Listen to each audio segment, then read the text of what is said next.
Papalit tayo ngayon ng brake light at saka tail light kasi busted na. So pag papalitan nyo ito 12 volts and 5 watts. Ito yung busted na ilaw. Tapos ito yung ipapalit ko. Kailangan nyo ng 10 mm na socket wrench. Ito. Yung dalawa tatanggalin nyo itong screw na to. Yan.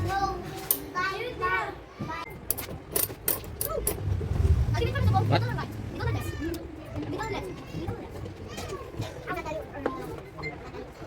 Ito mas madali. Unang screw.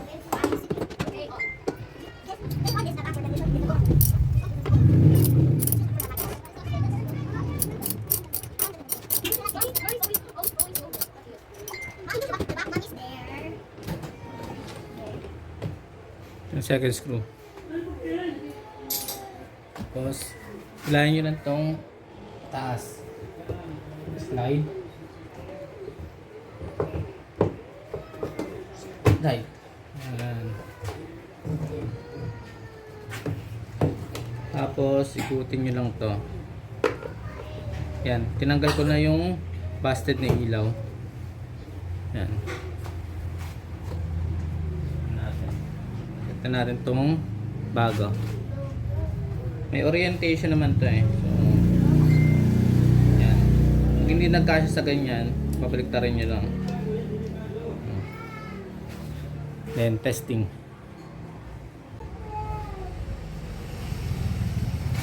Kaya step mo nga yung middle. Yung brake.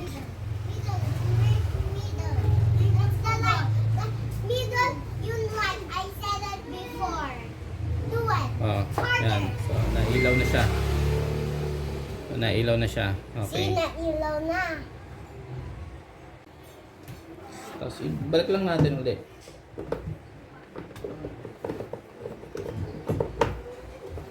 Then, slide back. Yan. Tapos, take na yung screw.